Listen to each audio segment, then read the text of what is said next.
ने दिया। द्वि कारक कौन दिया था? द्वि कारक में क्या क्या है? बोलिए मत। अब द्वि कारक में क्या क्या है?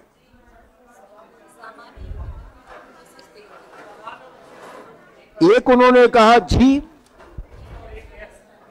और एक कहा यस। इसका क्या मतलब है जी का और यस का? विशिष्ट। इन्होंने कहा सामान्य योग्यता सभी में होती है, लेकिन विशिष्ट योग्यता कुछ ही बच्चों में होती है, ये लिखा था। तीसरा हमने कहा था समूह कारक। कौन दिया है? कितने समूह बताए हैं? 7। वो तो गार्डनर ने कहा है। गार्डनर का सिद्धांत आप पढ़ रहे थे, वो है बहुबुद्धि का सिद्धांत।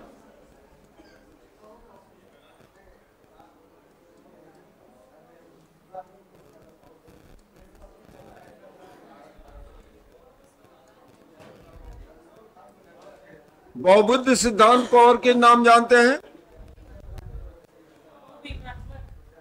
बहुबीमात्मक सिद्धांत। देखिए, पूछा भी एक बार है कि बहुबीमात्मक सिद्धांत किसने दिया था? वो तो बहु या बहुल कारक सिद्धांत दिया था थांडाई। बहुबुद्धि का सिद्धांत देने वाले गार्डनर थे। इन्होंने पहले 7 प्रकार की बुद्धि बताया था, बाद में इन्होंने क्या किया, उसको 2 और बढ़ा दिया, 9 हो गया। और हमने बताया था कि एक पहली बुद्धि क्या बताया था? शारीरिक गतिक बुद्धि।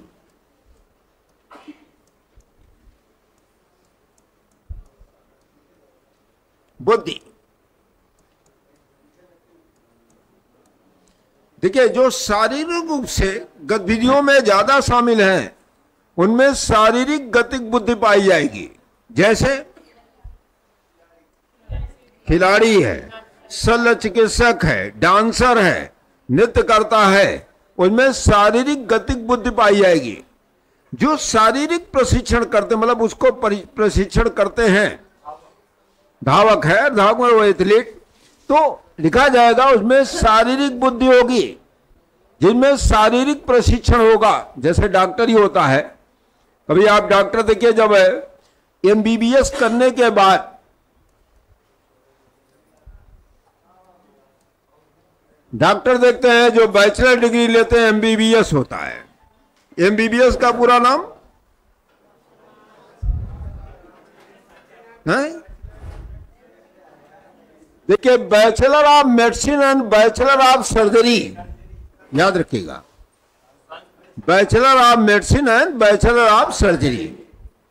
इसके बाद ये 2 क्षेत्र में बढ़ जाता है। एक हो जाता है एमडी और दूसरा हो जाता है MS, master of doctor of medicine. जो नहीं, मेडिसिन, डॉक्टर ऑफ मेडिसिन। अब यहां होता है, अरे वही master of surgeon, master of surgery. अब होता क्या है, ये जो पढ़ते हैं ये दवाओं के बारे में विशेषज्ञ होते हैं, ये जो है डायग्नोसिस करते हैं।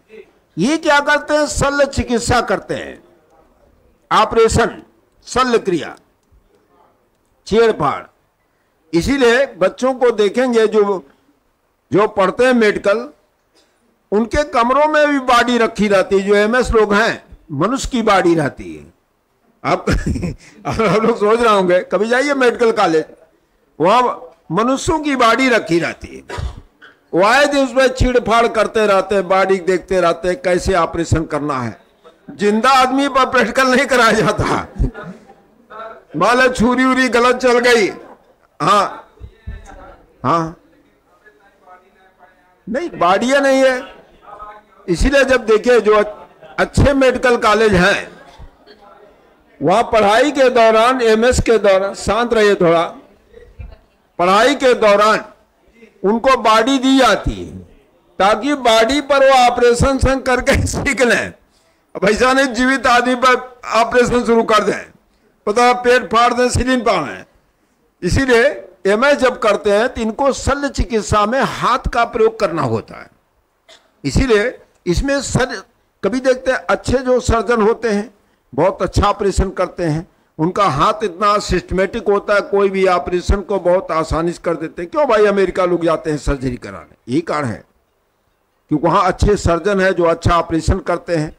आप सुनते होंगे कि कई डॉक्टर ऐसे हैं इनके पास भीड़ लगी रहती है ऑपरेशन करने के लिए। कुछ लोगों ने ऑपरेशन किया, दोबारा गईबन किया कोई। हाँ, अब यहाँ क्या होगी? शारीरिक गतिविधि होगी, यानी उसमें क्या होगा, शल्य चिकित्सा में उनका हाथ बड़ा ही सिस्टमेटिक होता। खिलाड़ी भी है, जैसे क्रिकेट आप देखते हैं, खेलते हैं, गेंद फेंकते हैं, कौन सी गेंद किधर जाएगी उनको पता है, किस ओर गेंद जाएगी, रोज प्रैक्टिस करते हैं। इसीलिए देखिए कभी तो खिलाड़ी में भी शारीरिक गति होती है। जो डांसर होता है, डांस करता है, अच्छे नृत्यकार देखेंगे वो सिखाते भी है डांस। जो अभिनेता होते हैं, अभिनेत्री होती है, उनको सिखाते इन स्टेप का प्रयोग करना है। जैसे विश्व में एक डांसर था, आप अगर जानते होंगे, अमेरिका का माइकल जैक्सन। हाँ, वो मून वॉक करता था, मून वॉक डांस करता था, उसका नृत्य पूरे विश्व में फेमस था। तो यहां पूछा जाता है शारीरिक गति उसमें पाई जाएगी जिसमें शारीरिक गतिशीलता होगी, यानी अपने काम में जो प्रवीण होगा हाथ से उसको शारीरिक गति होगी। दूसरा क्या होगा? भाषाई बुद्धि, भाषाई बुद्धि होगी।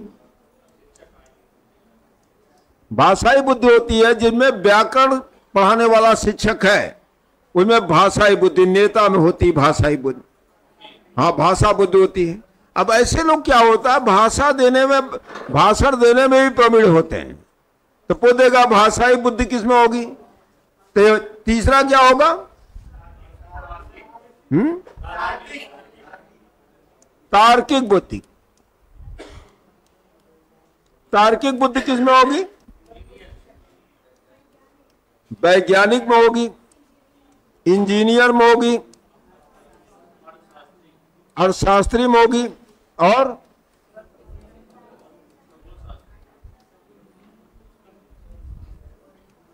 खगोल शास्त्री नहीं होगी। अपने मत जोड़िए, मारेंगे, सत्यानाश कर देंगे, सीटेट में प्रश्न आता है। चौथा क्या होगा? संगीतज्ञ बुद्धि।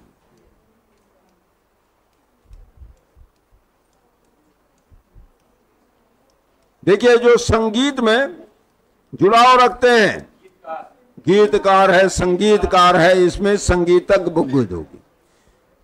पांचवा होगा स्थानिक बुद्धि। हाँ, लिखेगा स्थानिक बुद्धि, या इसी को कहते हैं कलात्मक बुद्धि।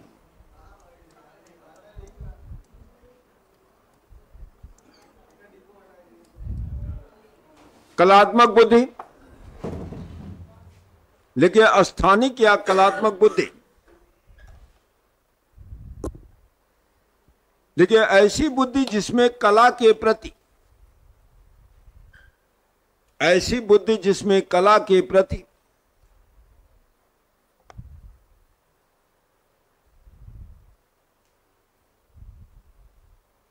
रुचि या झुकाव हो,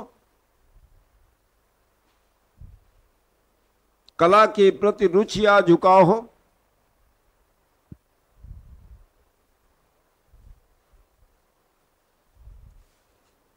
जैसे चित्रकार, मूर्तिकार,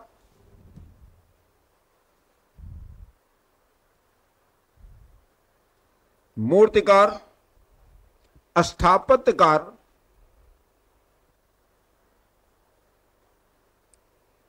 स्थापत्यकार इसमें शामिल होंगे,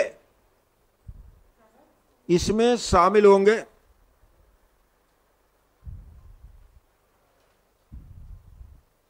छठा लिखेगा व्यक्तिगत स्वबुद्धि।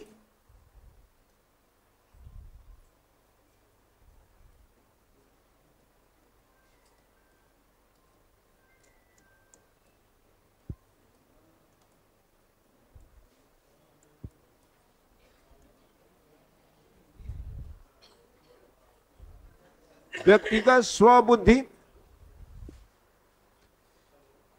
देखिए ऐसे ऐसे व्यक्ति जिसमें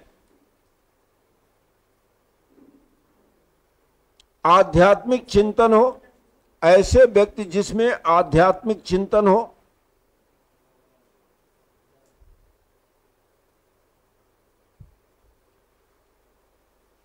और तार्किक चिंतन हो, तार्किक चिंतन हो,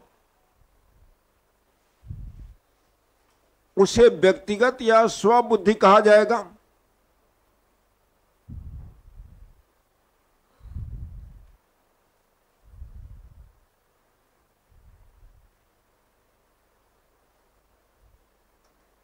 जैसे लिखेगा आध्यात्मिक गुरु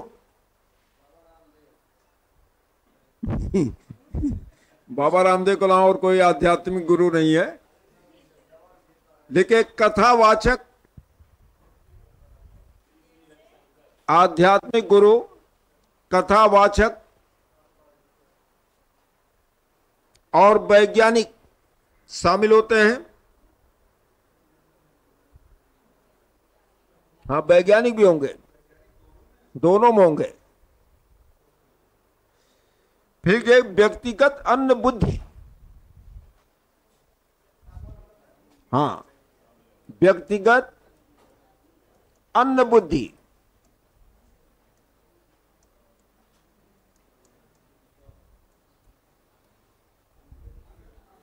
हाँ, व्यक्तिगत लिखेगा, व्यक्तिगत अन्य बुद्धि।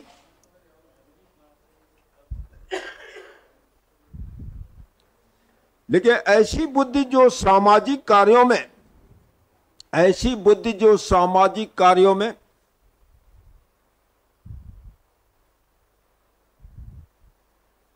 बढ़ चढ़कर हिस्सा लेती है,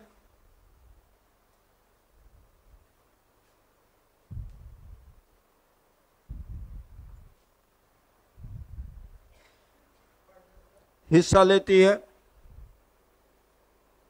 जैसे लिखे सामाजिक कार्यकर्ता,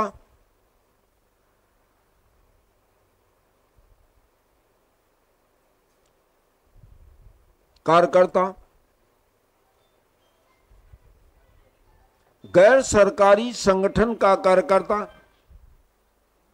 गैर सरकारी संगठन का कार्यकर्ता,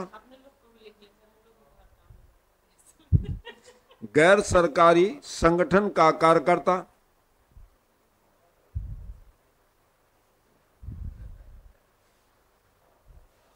प्रबंधक, मैनेजमेंट करने वाला, प्रबंधक। फिर लिखे सामाजिक सुधारक, सामाजिक सुधारक या समाज सुधारक।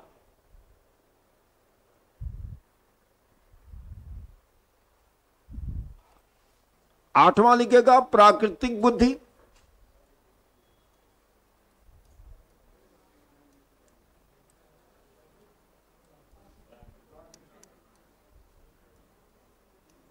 प्राकृतिक बुद्धि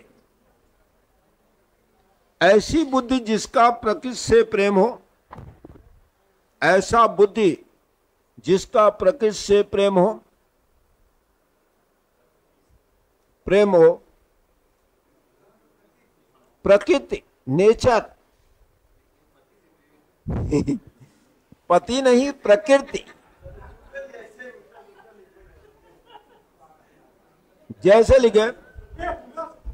लिखे किसान, लिखेगा किसान। हाँ, माली, किसान माली, किसान माली। लिखे एडवेंचर करने वाला, लिखा लिखेगा तीसरा एडवेंचर करने वाला, घूमने टहलने वाला, जो प्रकृति में ज्यादा घूमे, पड़ता रोही वगैरह, इसको एडवेंचर कहते हैं। हाँ, प्रकृति प्रेमी, देखिए प्रकृति प्रेमी, प्रकृति प्रेमी, प्रकृति का प्रेमी।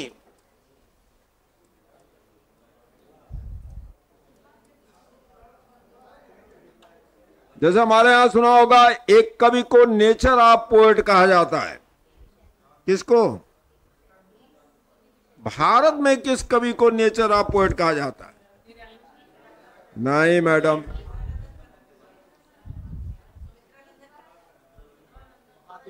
सही इन्होंने बताया, पंत साहब को कहा जाता है। सुमित्रानंद पंत का नाम सुने हैं? उन्हें भारत का नेचर ऑफ पोएट कहा जाता है। अब विश्व में नेचर ऑफ पोएट जो कहा जाता है, विलियम वर्ड्सवर्थ को कहा जाता है। विलियम वर्ड्सवर्थ इंग्लैंड का था, जिसको नेचर ऑफ पोएट कहा जाता है, जिन्हें प्रकृति का अच्छा वर्णन किया है। भारत में सबसे अच्छा प्रकृति का वर्णन करने वाले पंत साहब हैं। हाँ, पंत साहब आप ही के जिले में रहते थे, काला काकर रहते थे। यहीं पर लिखा था नौका विहार। कभी आप काला काकर में गंगा नदी के किनारे, गंगा नदी किनारे काला काकर है, वहीं पर लिखा है सुमित्रानंद पंत ने नौका विहार, अगर जानते होंगे तो आप लोग। वहां राजा दिनेश सिंह के सानिध्य में रहते थे। राजा दिनेश सिंह जो काला काकर के राजा थे, उन्हीं के सानिध्य में रहते थे पंत साहब। अब पंत साहब ने यही अपनी रचना लिखी थी, नौका विहार, आप ही के जिले में। उनकी कई रचनाएं हैं, लेकिन नौका विहार ही लिखी गई है। अगला लिखेगा व्यक्तिवादी बुद्धि।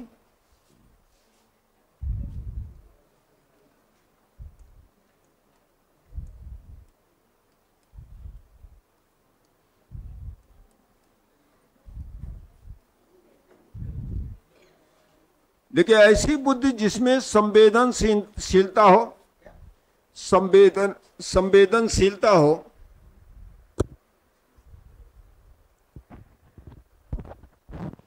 संवेदनशीलता हो,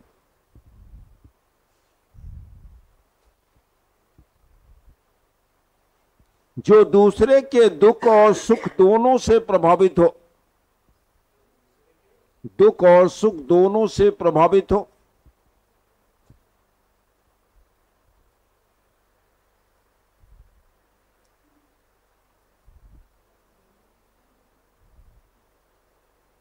प्रभावित हो। कौन ऐसा व्यक्ति है जो दूसरों दुख सुख से बहुत प्रभावित होता है? हैं? कोई बताइए उदाहरण आप लोग।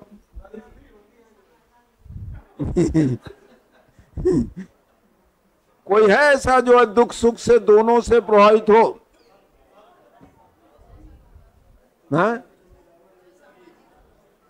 लिखिएगा एक नाम बस, सामाजिक कार्यकर्ता। हाँ हाँ हाँ, दूसरे नहीं, अरे दिखाने वाले की हम बात नहीं कर रहे हैं। वाकई में अगर सोशल एक्टिविस्ट है, वो दूसरे के जो है दुख सुख दोनों से प्रभावित होता है। जैसे आपके मोहल्ले में देखा होगा, कुछ ऐसे लोग होंगे जो समाज में आपने देखा होगा कि कोई घटना होती है, दुख सुख दोनों में शामिल होते हैं। अगला आइएगा, ये तो हो गया। देखिए बहुबुद्धि के सिद्धांत में, देखिए इसको याद तब करिएगा, याद तब करिएगा जब आपको सीटेट देना होगा, तो नहीं देना नहीं पढ़ने की जरूरत है। हाँ, बता दे रहे हैं आपको, आपको इतने याद करना होगा। मान लो यूपीए टेट तक आपका काम निकालना है कि बहुबुद्धि का सिद्धांत किसने दिया और किस देश के रहने वाले थे। अगला नाम आएगा, देखिए बुद्धि संरचना का सिद्धांत। नहीं भाई, अलग है, पांचवा सिद्धांत है, छठा है ना, पांचवा बुद्धि संरचना का सिद्धांत।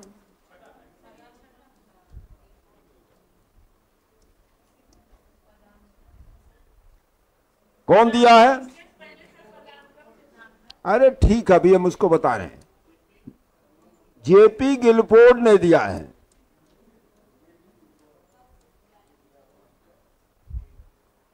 बुद्धि संरचना का सिद्धांत देने वाले जेपी गिलफोर्ड हैं।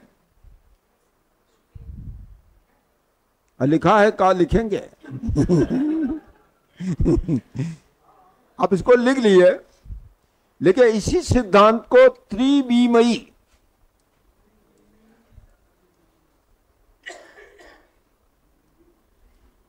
सिद्धांत कहा जाता है। त्रिविमीय सिद्धांत कहा जाता है, 3 डायमेंशन का सिद्धांत।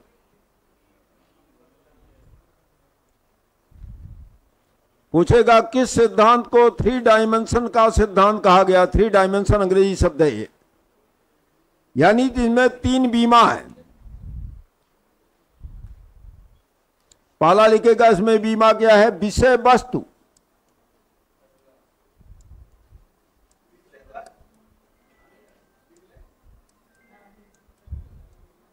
पहला है विषय वस्तु। दूसरा लिखेगा संक्रिया या क्रिया, संक्रिया या प्रक्रिया।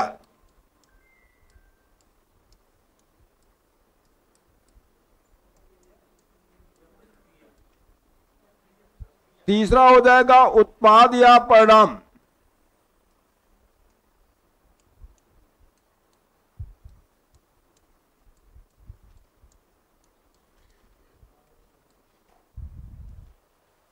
ये इसका 3 डायमेंशन है। कुछ इसको समझे आप लोग? कुछ चिंतन हुआ इस पर? क्या चिंतन हुआ बताइए।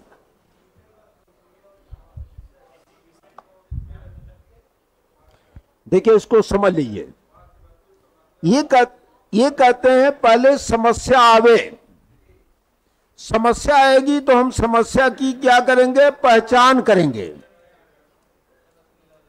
पहचान, जैसे मनुष्य के सामने कोई समस्या आती है तो पहले क्या करता है मनुष्य, क्या करता है, समस्या की पहचान करेगा, ठीक है।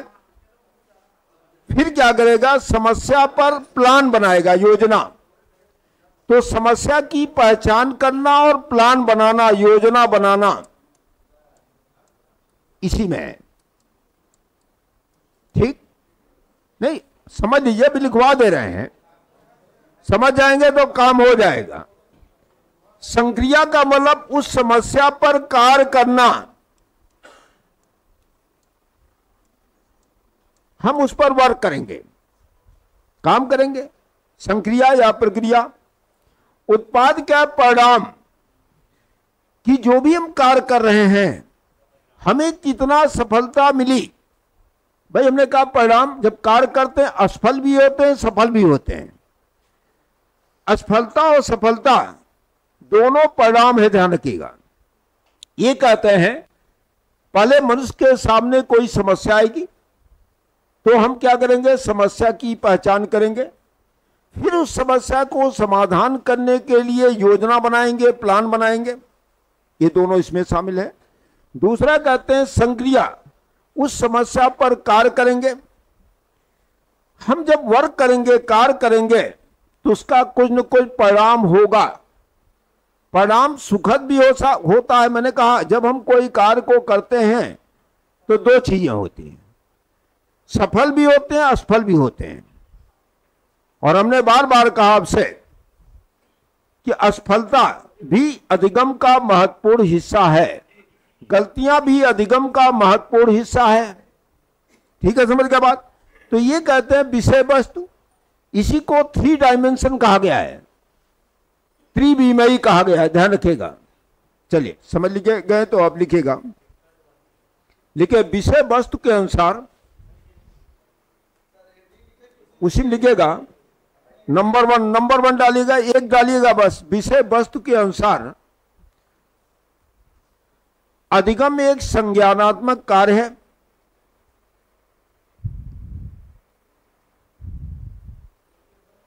अनुसार अधिगम एक संज्ञानात्मक कार्य है।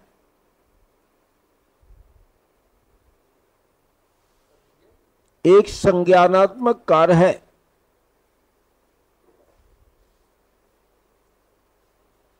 जिसमें हम सीखने के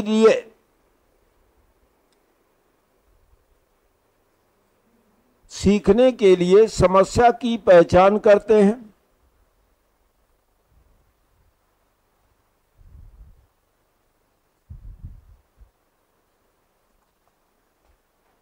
और उसके लिए योजना या प्लान बनाते हैं।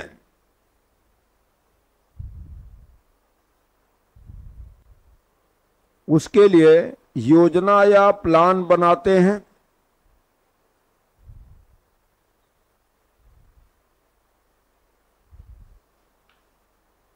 समझ गए? दूसरा लिखिएगा, दूसरे नंबर में संक्रिया में। हाँ हाँ, गेस्ट हाउस से मिलता जुलता है। हाँ हाँ, वो भी है। दूसरा लिखिएगा, संक्रिया का अर्थ होता है प्रक्रिया जिसमें किसी विषय वस्तु पर कार्य करना होता है। संक्रिया का अर्थ होता है प्रक्रिया जिसमें किसी विषय वस्तु पर कार्य करना होता है। हाँ,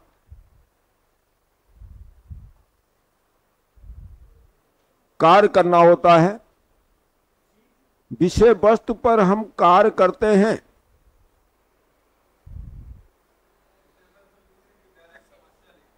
नहीं नहीं, समस्या तो हो गई, उसकी पहचान आप कार्य करना है। कार्य के दौरान चिंतन और तर्क का प्रयोग किया जाएगा। कार्य के दौरान हम चिंतन और तर्क का प्रयोग करते हैं।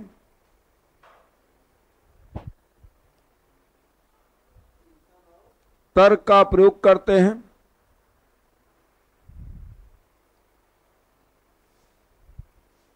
तीसरा लिखेगा, उत्पाद या परिणाम।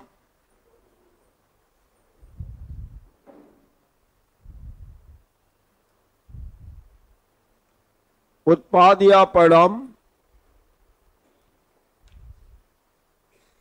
लिखे, चिंतन और तर्क के द्वारा जो निर्णय लिया जाता है,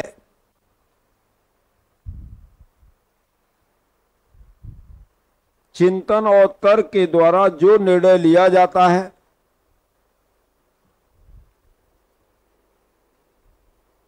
वह परिणाम या उत्पाद होता है।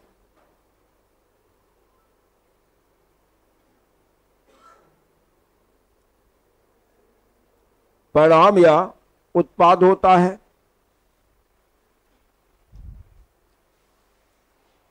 समझ गए? पूरा विषय वस्तु, संक्रिया और उत्पाद समझ गए होंगे आप। पूरा अब समस्या यहां हो गई। अगला नाम लिखेगा, तरल ठोस बुद्धि का सिद्धांत।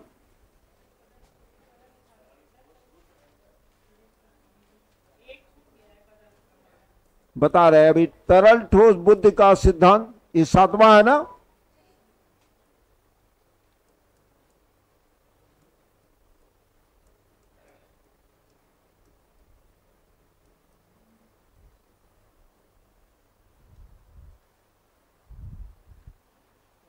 देखिए कौन दिया है? आरबी कैटल ने दिया है। आर वी कैटल ने दिया।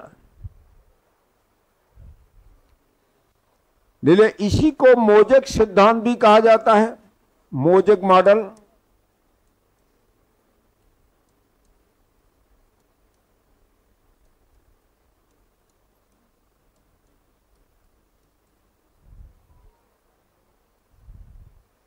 मोजेक सिद्धांत या मोजेक मॉडल कहा जाता है क्योंकि आई.जे. मोजेक ने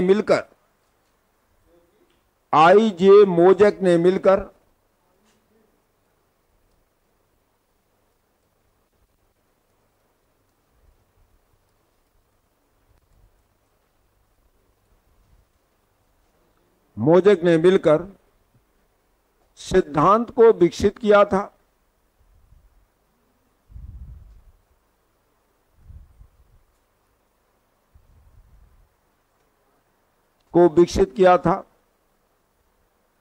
इसीलिए इसको मोजेक मॉडल भी कहते हैं। याद रखिएगा, जब कभी कहे मोजेक मॉडल किस बुद्धि सिद्धांत को कहा जाता है, इस सिद्धांत पर कार्य किया था एक ही व्यक्ति है, आई.जे. मोजेक।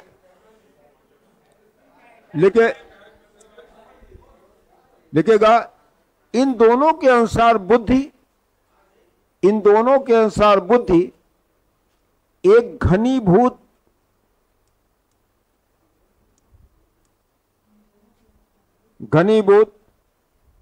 संरचना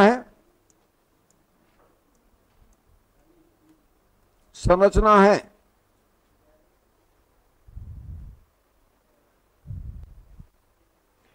जिसके अनुसार किसी समस्या के आने पर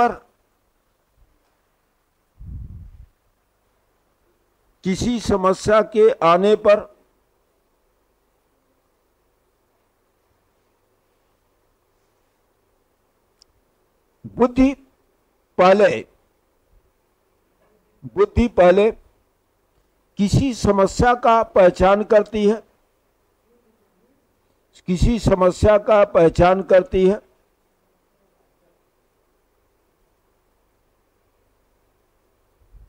फिर समस्या पर कार्य करती है,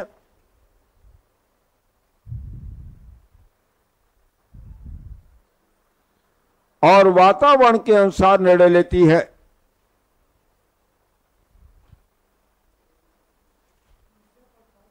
वातावरण के अनुसार निर्णय लेती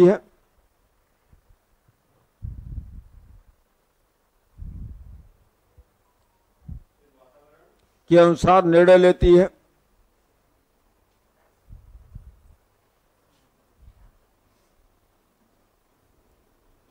लिखिए पदानुक्रम सिद्धांत।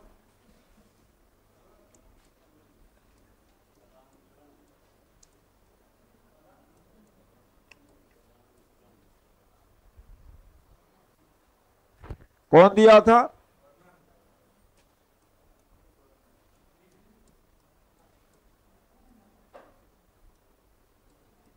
वर्णन ने दिया, फिलिप वर्णन ने दिया।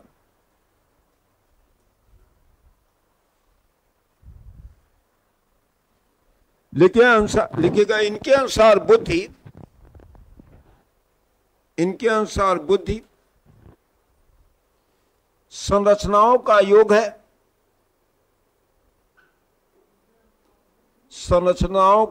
है।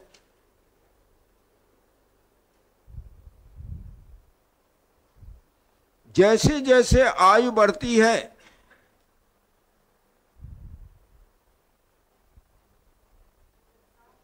योग है, जैसे जैसे आयु बढ़ती है, बुद्धि लब्धि और परिपक्वता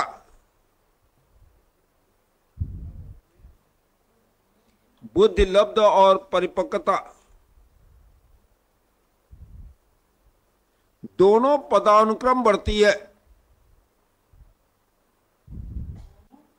पदानुक्रम में बढ़ती है। हम अच्छा लग रहे हैं क्या? पदानुक्रम में बढ़ती है। समझ गया पूरी बात? अब एक बचा है, लिखेगा त्रितत्व का सिद्धांत।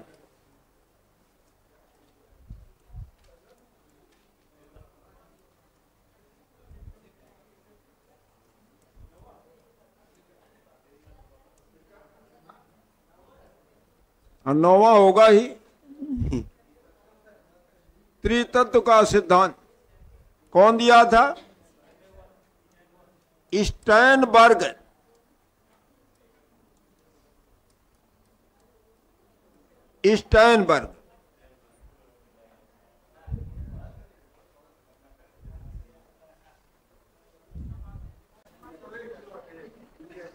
देखिए अमेरिका के मनोवैज्ञानिक स्टैनबर्ग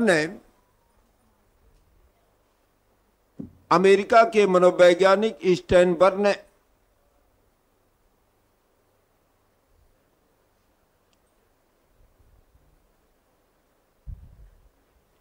बुद्ध के 3 तत्व ही बताए हैं।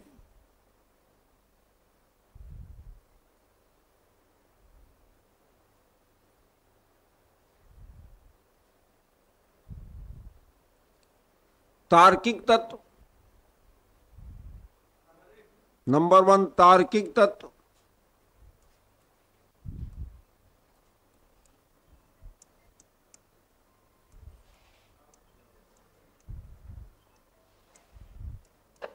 स्थानिक तत्व,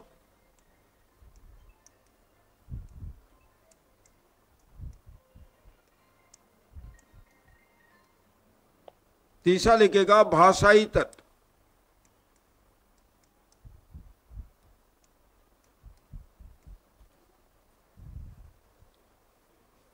भाषाई तत्व, तो ये आपकी सिद्धांत है। अब देखिए अगला क्या पूछा जाएगा, बुद्धिमापन। नहीं, 10वां नंबर नहीं है, बुद्धि का मापन।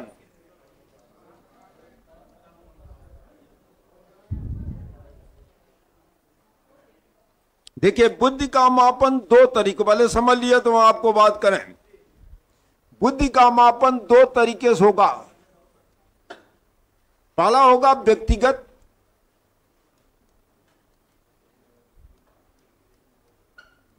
मापन। दूसरा होगा सामूहिक मापन।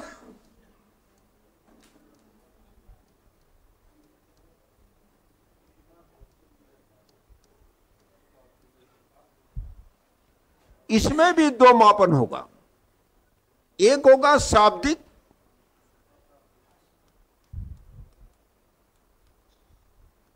दूसरा होगा अशाब्दिक मापन।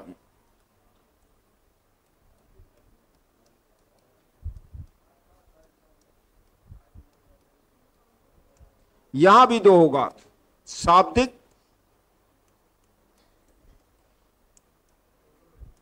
और दूसरा होगा अशाब्दिक।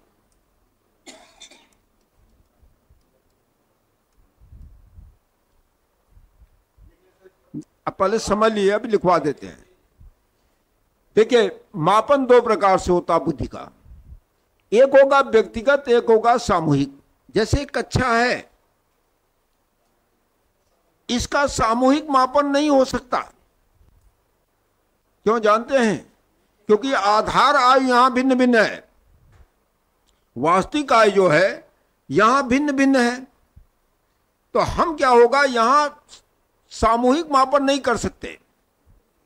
यहां मापन जो होगा वो व्यक्तिगत होगा। सामूहिक मापन तभी किया जा सकता है जब आय लगभग एक समान हो। जैसे आपके यहां स्कूलों में कक्षा 1 में है, 2 में है, 3 में है, वहां लगभग आय बराबर होती बच्चों की। थोड़ा बहुत 2-4 महीने, 6 महीने, 8 महीने का अंतर होता है। यहां क्या है, आय में किसी किसी की आय में 10-10 साल का फर्क होगा। नहीं बात कर रहे हैं भाई, किसी का आय पूछने की जरूरत नहीं, मेरे कहने का मतलब है। देखिए व्यक्तिगत मापन खर्चीला होता है भाई, एक एक व्यक्ति के बुद्धि का मापन करना पड़ेगा, जिसमें पैसा और समय दोनों खर्च होगा। सामूहिक मापन ज्यादा किया जाता भारत में, क्योंकि भारत एक विकासशील देश है, गरीब देश है, जो अपने जीडीपी का शिक्षा, स्वास्थ्य, इन सब चीजों पर बहुत कम खर्च करता है।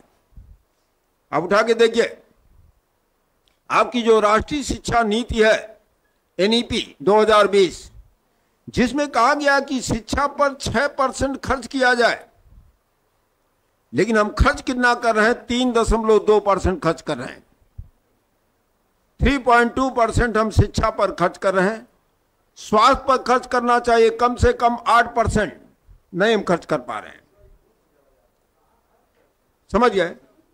जो खर्च भी हो रहा है वो सही ढंग से खर्च नहीं हो रहा है। तो यहां कहने का मतलब है, गरीब देशों में, जहां पर विकासशील देश हैं, जैसे अमेरिका में क्या होता है, यह परीक्षण होता व्यक्तिगत। अगर पढ़ा लिखा व्यक्ति है तो उस पर शाब्दिक परीक्षण होगा, अगर अनपढ़ व्यक्ति है तो उस पर अशाब्दिक परीक्षण होगा। ध्यान रखिएगा, पढ़ा लिखा व्यक्ति है तो शाब्दिक होगा। जैसे आप देखते हैं जो पढ़ा लिखा व्यक्ति होता है, कभी आंख टेस्ट कराने जाता, उसे ABCD का खा गा घा चित्र दिखाते हैं, और जो अनपढ़ होता है उसको गोला दिखाते हैं अगर आप कभी टेस्ट कराने गए होंगे तो आपने अगर देखा होगा, पूछे पढ़े हो, कहे नहीं पढ़े हैं, तो उसको गोला दिखाते हैं। गोला में पूछते हैं किधर कटा हुआ गोला, ऊपर नीचे हाँ ऐसा नहीं, बुद्धि उनके पास नहीं है। देखिए ऐसा ना सोचिएगा कि जो नहीं पढ़ा उसमें बुद्धि नहीं है, बुद्धि है। अब उनका बुद्धि परीक्षण कैसे होगा? मान लो नहीं पढ़ा लिखा है तो उनका चित्रों के द्वारा परीक्षण किया जाएगा। जैसे किसी आंख टेस्ट करने वाले को वो क्या करता है, गोले से उसकी आंख को देखता है कितना उसकी दृष्टि है। इसलिए देखिए कभी आप गए होंगे टेस्ट कराने तो दो प्रकार का होता है, एक में ABCD कखा गगा वाला होता है, तो आप जो पढ़े लिखे लोग हैं उनसे पूछा जाता है कि क्या लिखा है। धीरे धीरे क्या करते हैं, उसका प्रतिबिंब छोटा करते जाते हैं। आपसे कहें पढ़िए, एक समय आता है जब पढ़ नहीं आ पाती, कभी देखा होगा। और उनको होता है गोला ऐसे बना होता है, पहले बहुत बड़ा गोला दिखाएं, कहें किधर कटा कर नीचे, फिर उसको ऊपर कर देंगे गोला, किधर कटा है, छोटा छोटा करते जाते हैं। यहां देखिए पढ़े लिखों पर शाब्दिक परीक्षण होगा, और जो नहीं पढ़े लिखे लोग हैं उनका अशाब्दिक परीक्षण होगा। दोनों में ध्यान रखिएगा, दोनों में होगा। तो ये परीक्षण किए आते हैं। अब इसी में प्रश्न करेगा आपसे, जैसे हमारे यहां भी परीक्षण हुआ। भारत में 1912 में पहली बार बुद्धि का परीक्षण हुआ कलकत्ता में। GH राइस ने जो है पहली बार भारत में बुद्धि का परीक्षण किया था। यही इलाहाबाद में भाटिया बैटरी परीक्षण हुआ था। CM भाटिया और बैटरी नाम था, दो लोग मिलकर परीक्षण किए थे, इसलिए उसको लिखा जाता है भाटिया बैटरी परीक्षण। जलोटा टंडन परीक्षण, ये सब इलाहाबाद में हुआ था। ये सब परीक्षण हुए तो पूछ देता है ऐसे कौन अशाब्दिक परीक्षण है, कौन शाब्दिक परीक्षण है, कौन सामान्य बुद्धि परीक्षण है। इस तरह क्वेश्चन पूछा है। बुद्धि परीक्षण से एक फायदा होता है कि कक्षा शिक्षण में हमें सहायता मिलती है। मान लिया आपको लगा कि बच्चे की IQ लेवल कम है, तो हम उसके लिए क्या होगा, एक्स्ट्रा क्लास दे सकते हैं, उनको बार बार रिवीजन कर सकते हैं। जब हम बच्चे की IQ लेवल का टेस्ट कर लेंगे या पता कर लेंगे तो हम उसके जो है अनुसार उस पर शिक्षण कार्य को और करेंगे। मान लो कोई बच्चा मंद बुद्धि का है, हम बार बार रिवीजन पर बल देंगे, दोहराव पर बल देंगे, जिससे वो भी बच्चा सीख जाए। मान ले कोई बच्चा आपकी कक्षा में प्रतिभाशाली बच्चा है, तो आप एक बार पढ़ा देंगे, सीख जाएगा। इसीलिए इन बुद्धि परीक्षणों का प्रयोग किया था। बुद्धि मापन इसी उद्देश्य से किया जाता है। समझिए पूरी बात कहानी। चलिए आइए लिखिएगा बुद्धि मापन।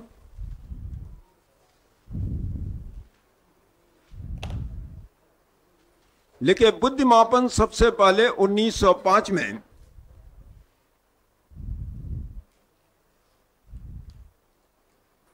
अमेरिका में, 5 में अमेरिका में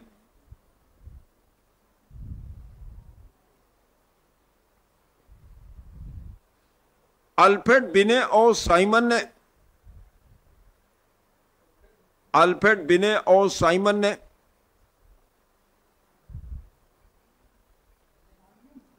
बिने और साइमन ने स्टैनफोर्ड विश्वविद्यालय में किया। उस विश्वविद्यालय का नाम है स्टैनफोर्ड विश्वविद्यालय में किया।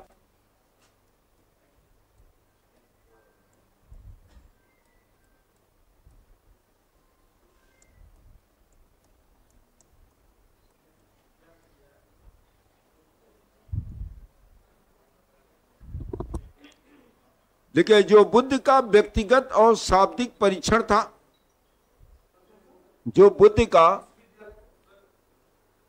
अमेरिका के स्टैनफोर्ड विश्वविद्यालय में किया, जो बुद्धि का व्यक्तिगत और शाब्दिक परीक्षण था। शाब्दिक ये लिखा हुआ है मैडम, और शाब्दिक परीक्षण था।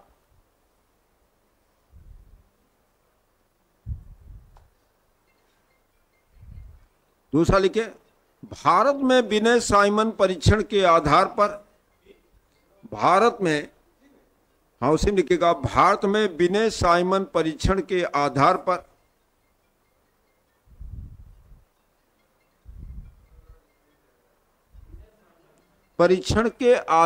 पर वही जो परीक्षण का प्रयोग किया गया था अमेरिका में 1912 में कलकत्ता में 1912 में कलकत्ता में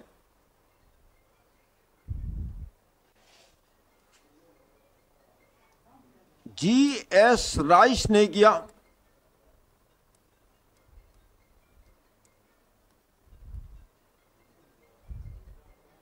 G.H. राइस ने किया, S. राइस ने किया। देखिए यहां कभी कभी राइस भी लिखा रहेगा, कभी कभी राइक्स भी लिखा रहेगा, ऐसे भी लिखा रहेगा, ऐसे भी लिखा रहेगा, राइक्स और राइस दोनों लिखा रहेगा, जो भी रहे। तो भारत में पहला बुद्धि का परीक्षण हुआ था 1912 में, याद रखिएगा, कलकत्ता में किया गया। तब उस समय भारत में मनोविज्ञान की प्रयोगशाला भी स्थापना नहीं हुई, क्योंकि भारत में मनोविज्ञान की प्रयोगशाला 1916 में स्थापना हुई है, ध्यान रखिएगा, कलकत्ता में। समझ गए बात। लेकिन बुद्धि का परीक्षण विनय साइमन परीक्षण के आधार पर ही भारत में परीक्षण का प्रयोग किया गया। ये देखा गया कि हमारे यहाँ बच्चों का बुद्धि लब्धि कैसे निकाला जाए, और ये भी व्यक्तिगत परीक्षण के रूप में किया गया।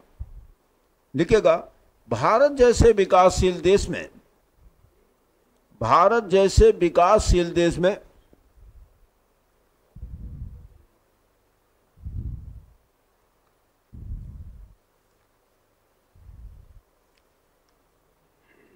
देश में बुद्धि का परीक्षण व्यक्तिगत की तरह जगह पर,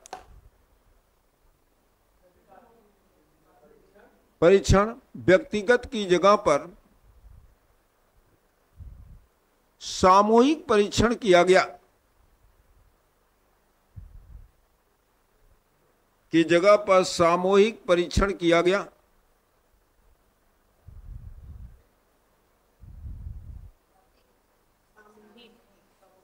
परीक्षण किया गया क्योंकि व्यक्तिगत परीक्षण खर्चीला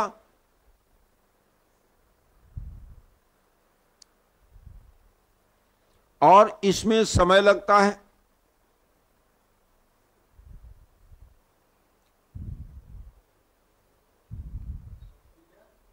और इसमें समय लगता है।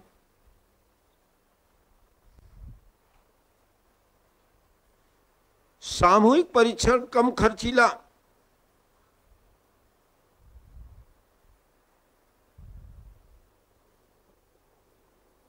और कम समय लगता है।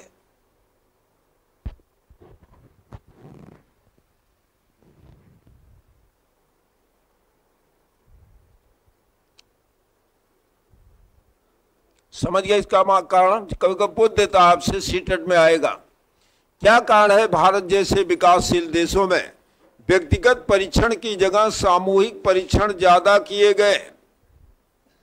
समझे बात? यही कारण है भाई। अमेरिका में कम क्या है? क्यों आज अमेरिका सबसे ज्यादा खोज करता? अमेरिका देखते हैं जिनने नोबेल प्राइज में आता अमेरिकन पाते हैं, क्योंकि वहां प्रतिभा को अवसर मिलता है। वो बता रहे हैं अभी, वो सामूहिक परीक्षण है। आर्मी अल्फा परीक्षण, आर्मी बीटा परीक्षण सामूहिक परीक्षण है। ये भारत बता रहे, भारत की बात हो रही है। वो अमेरिका नहीं, वो फ्रांस में हुआ था, ओटिस परीक्षण ओटिस ने किया था। तो देखिए समस्या ये नहीं है, भारत में परीक्षण सामूहिक करने का कारण हमारे पास संसाधन नहीं है। आप देखते हैं मेडिकल फैसिलिटीज कोरोना के बाद भारत में बढ़ी है। वो जो आपने देखा होगा 22 मार्च को सरकार ने लॉकडाउन जो किया था, इसलिए नहीं लॉकडाउन किया था कि उससे कोरोना भाग जाएगा।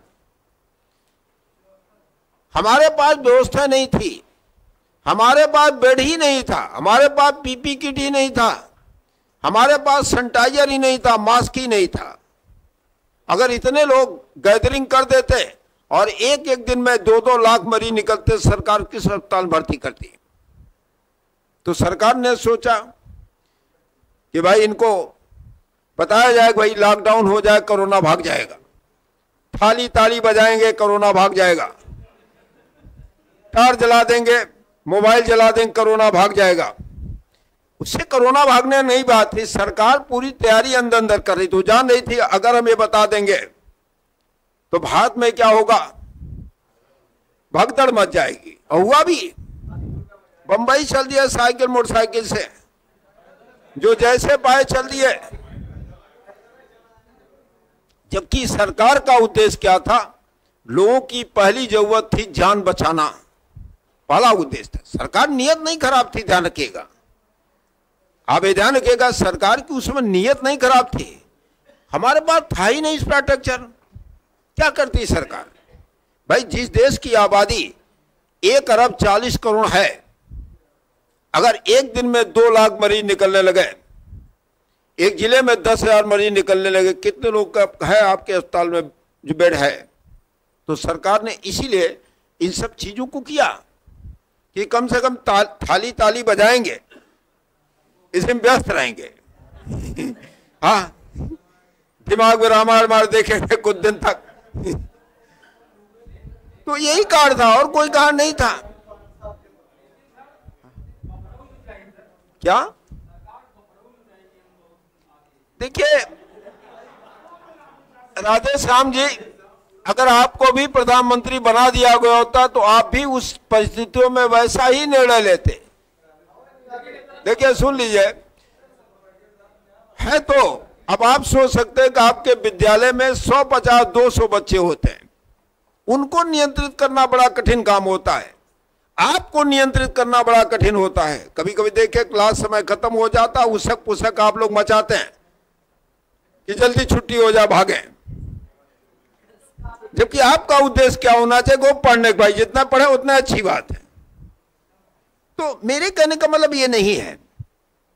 बाद में उन परिस्थितियों में बुद्धि का परीक्षण किया गया, धीरे धीरे अब चीजें बढ़ रही हैं। हमारे यहां भी ऐसा नहीं है, शोध को बढ़ावा दे रही है सरकार, तमाम इंफ्रास्ट्रक्चर को डेवलप कर रही है। भाई, इंफ्रास्ट्रक्चर की कमी थी, पैसा भी नहीं था, इतनी बड़ी जनसंख्या। भाई, अमेरिका के पास कुल 35 करोड़ जनसंख्या है, और हमारा यूपी में अकेले 25 करोड़ है। हाँ, अब अंदाजा लगा सकते हैं, उत्तर प्रदेश में ही 25 करोड़ की आबादी, अभी जनगणना होने की, हो सकता 25 करोड़ ज्यादा हो। हाँ, तमाम यूरोप के देश मिलकर मुकाबला उत्तर प्रदेश का नहीं कर सकते हैं।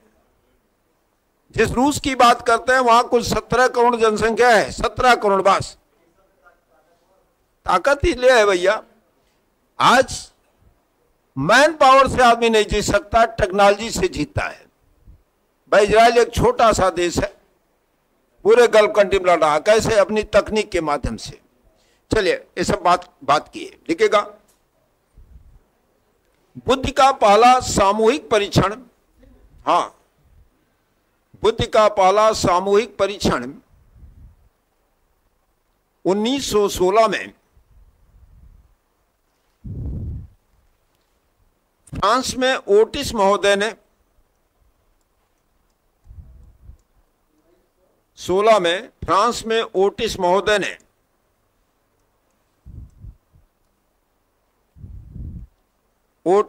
ने आर्मी अल्फा और आर्मी बीटा परीक्षण किया।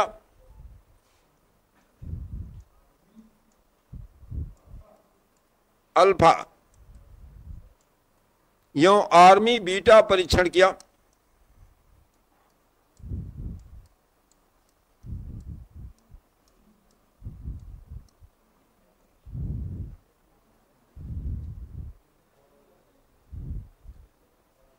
जिसमें आर्मी अल्फा शाब्दिक परीक्षण था, आर्मी अल्फा शाब्दिक परीक्षण था, आर्मी अल्फा शाब्दिक परीक्षण था।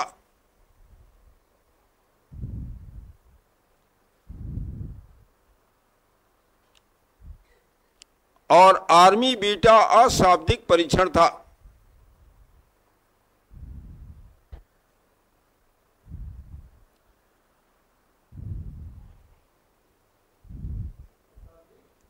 अशाब्दिक परीक्षण था। जैसे आपसे करेगा, बुद्धि का पहला सामूहिक परीक्षण किस देश में हुआ था? बताइएगा, फ्रांस में। उस परीक्षण का नाम है, किया था इन्होंने, ओटिस ने। उस परीक्षण का नाम है आर्मी अल्फा और आर्मी बीटा परीक्षण। याद रखिएगा, ये बुद्धि का सामूहिक परीक्षण है। देखिए, भारत में 1955 में जलोटा टंडन परीक्षण,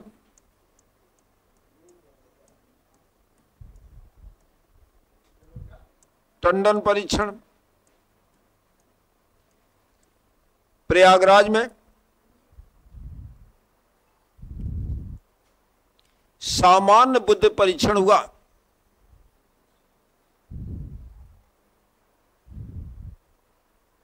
सामान्य बुद्ध परीक्षण हुआ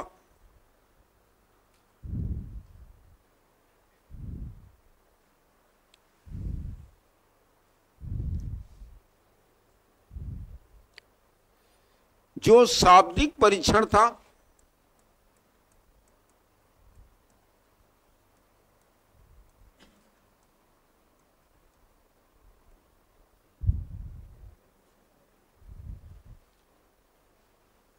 दूसरा लिखेगा 1957 में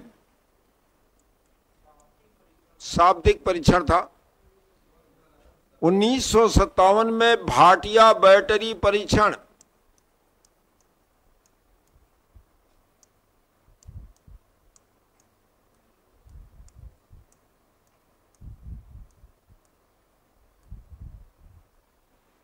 प्रयागराज में ही हुआ।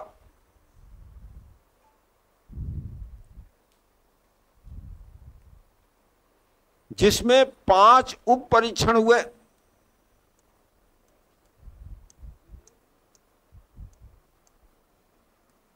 पांच उप परीक्षण हुए। हाँ, एक का नाम सीएम भाटिया है, दूसरे का अपना क्या नाम बैटरी करके नाम है, तो इसीलिए नाम पर रखा गया भाटिया बैटरी परीक्षण। ये नाम पर होता है परीक्षण, ध्यान रखिएगा।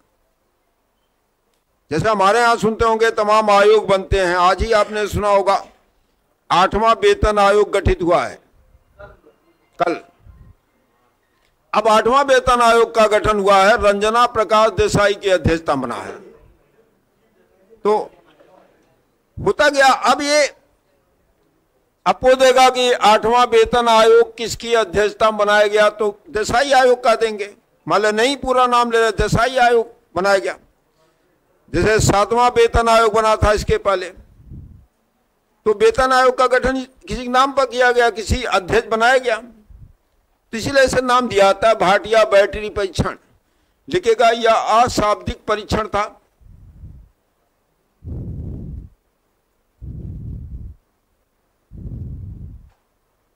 अशाब्दिक बुद्धि परीक्षण था।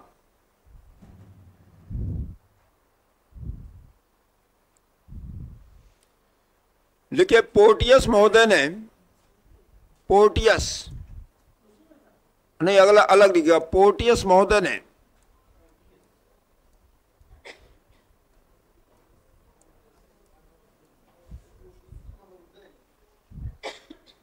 लिखे बुद्ध में भूल भुलैया परीक्षण किया।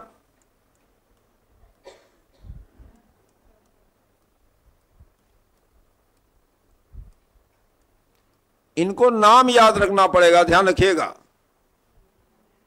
नाम इले रखना पड़ेगा। कई परीक्षण हुए हैं, ध्यान रखिएगा। अभी जैसे व्यक्तित्व आएंगे तो व्यक्तित्व में कई परीक्षण हुए, जैसे टीएटी परीक्षण है, सीएटी परीक्षण है, एसएटी परीक्षण है, पीएफ 16 प्रश्नावली परीक्षण है। ये सब व्यक्तित्व का है। जैसे आपसे दे देगा भाटिया बैटरी परीक्षण का संबंध किससे है, तो बताए बुद्ध से है, ध्यान रखिएगा। जलोटा टंडन परीक्षण का संबंध किससे है, बुद्ध से है, ध्यान रखिएगा। अब आगे जब पढ़ेंगे व्यक्तित्व पर आएंगे तो वहां कई परीक्षण आएंगे, टीएटी, सीएटी, एसएटी, पीएफ 16 प्रश्नावली परीक्षण, ये सब आएगा। अभी व्यक्तित्व जब पढ़ेंगे पर्सनालिटी तो ये सब आएंगे।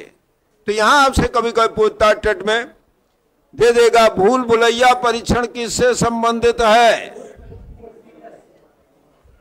हाँ, दे देगा ड्राइंग मिरर परीक्षण किससे संबंधित है, अरे किससे है, बुद्धि पर है, अधिगम पे है, व्यक्तित्व पर, ऐसे पूछेगा। हाँ, बता दे रहे हैं आपको। जैसे अधिगम अंतरण पे ड्राइंग मिरर परीक्षण हुआ है,